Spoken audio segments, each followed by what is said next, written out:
Donald Trump نے پاکستان اور بھارت کے درمیان جنگ بندی تاریخی کارنامہ قرار دے دیا۔ دونوں ممالک کو عشائیے میں ایک میز پر لانے کے اشارے دے دیے۔ دو جوہری طاقتوں کی لڑائی میں لاکھوں لوگوں کی جانیں ضائع ہونے کا خطرہ، تجارتی مراعات کی پیشکش سے ٹالا گیا۔ امریکی صدر کا ریاض میں خطاب۔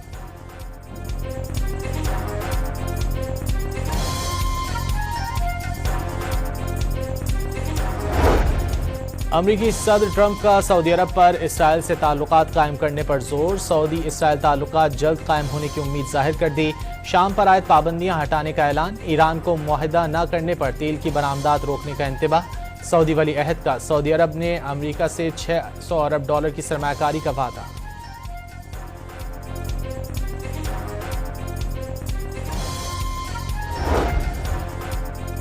ترکی نے پاکستان کے امن، استحکام اور خوشحالی کو اہم قرار دے دیا۔ پاکستان کی دانشمندی، صبر و تحمل اور مفاہمت کی پالیسی کی تعریف۔ اچھے اور مشکل وقت میں پاکستان کے شانہ بشانہ کھڑے رہنے کا عزم۔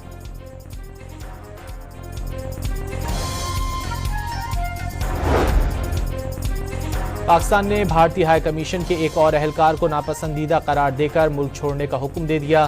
بھارتی اہلکار شنکر جاسوسی اور سفارتی امور کے منافی سرگرمیوں میں ملوث تھا۔ بھارتی ناظم الامور کو دفتر خارجہ طلب کر کے آگاہ کر دیا گیا۔ پاکستان اور بھارت کے درمیان جنگ بندی نازک ہے۔ امریکی مداخلت سے پاک بھارت کشیدگی کم ہوئی۔ مسئلہ کشمیر حل کرنے کے لیے امریکہ اور عالمی برادری کو مسلسل کردار ادا کرنا ہوگا۔ سنتاس معاہدے پر یک طرفہ اقدامات علاقائی استحکام کے لیے خطرہ ہوں گے۔ امریکہ میں پاکستانی سفیر رضوان سعید شیخ کا انتباہ۔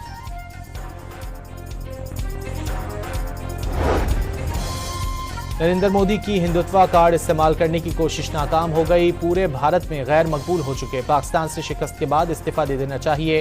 مولانا فضل الرحمان کی ڈان نیوز کے پروگرام لائیو ود عادل شاہزیب میں گفتگو۔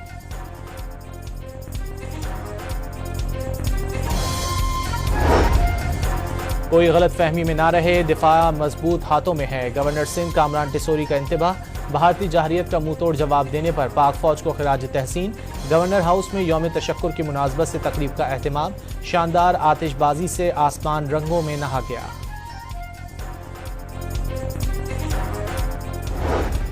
سندھ حکومت کا کل یوم تشکر اور یوم فتح منانے کا اعلان۔ صوبے بھر میں تقاریب، قرآن خوانی اور فوج کے حق میں ریلیاں نکالی جائیں گی۔ شرجیل میمن نے تفصیلات بتا دی۔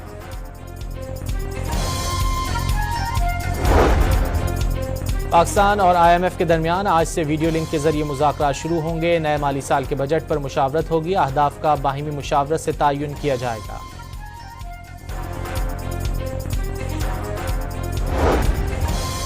بانی PTI کی پرول پر رہائی کی درخواست اعتراضات کے ساتھ آج سماعت کے لیے مقرر۔ اسلام آباد ہائی کورٹ کے قائم مقام چیف جسٹس سرفراز ڈوگر سماعت کریں گے۔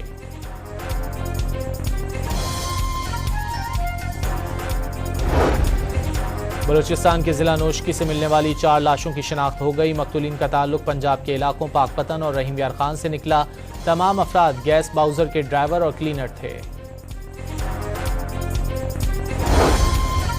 اسرائیلی فوج کا غزہ میں یورپی اسپتال کے قریب بنکر بسٹر بموں سے حملہ۔ کئی مقامات پر زمین پھٹ گئی۔ اسپتال کے قریب کھڑی بس زمین میں دھس گئی۔ ایک روز میں 51 فلسطینیوں نے جام شہادت نوش کیا۔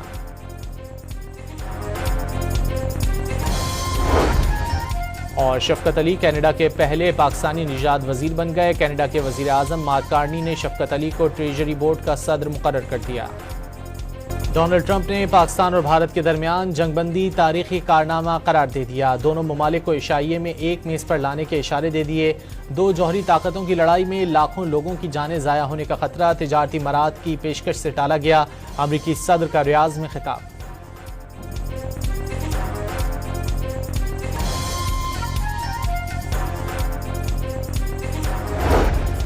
امریکی صدر ٹرمپ کا سعودی عرب پر اسرائیل سے تعلقات قائم کرنے پر زور۔ سعودی اسرائیل تعلقات جلد قائم ہونے کی امید ظاہر کر دی۔ شام پر عائد پابندیاں ہٹانے کا اعلان۔ ایران کو معاہدہ نہ کرنے پر تیل کی برآمدات روکنے کا انتباہ۔ سعودی ولی عہد کا سعودی عرب نے امریکہ سے $600 ارب کی سرمایہ کاری کا وعدہ۔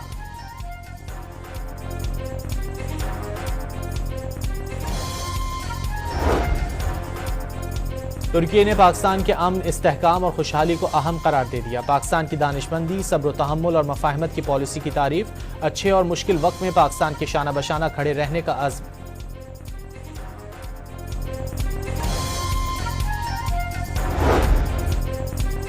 پاکستان نے بھارتی ہائی کمیشن کے ایک اور اہلکار کو ناپسندیدہ قرار دے کر ملک چھوڑنے کا حکم دے دیا۔ بھارتی اہلکار شنکر جاسوسی اور سفارتی امور کے منافی سرگرمیوں میں ملوث تھا۔ بھارتی ناظم الامور کو دفتر خارجہ طلب کر کے آگاہ کر دیا گیا۔ پاکستان اور بھارت کے درمیان جنگ بندی نازک ہے۔ امریکی مداخلت سے پاک بھارت کشیدگی کم ہوئی۔ مسئلہ کشمیر حل کرنے کے لیے امریکہ اور عالمی برادری کو مسلسل کردار ادا کرنا ہوگا۔ سنتاس معاہدے پر یک طرفہ اقدامات علاقائی استحکام کے لیے خطرہ ہوں گے۔ امریکہ میں پاکستانی سفیر رضوان سعید شیخ کا انتباہ۔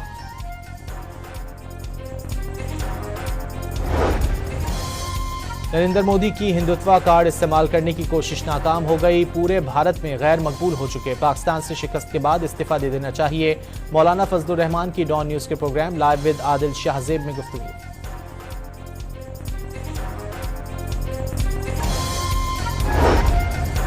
کوئی غلط فہمی میں نہ رہے، دفاع مضبوط ہاتھوں میں ہے۔ گورنر سندھ کامران ٹیسوری کا انتباہ۔ بھارتی جارحیت کا منہ توڑ جواب دینے پر پاک فوج کو خراج تحسین۔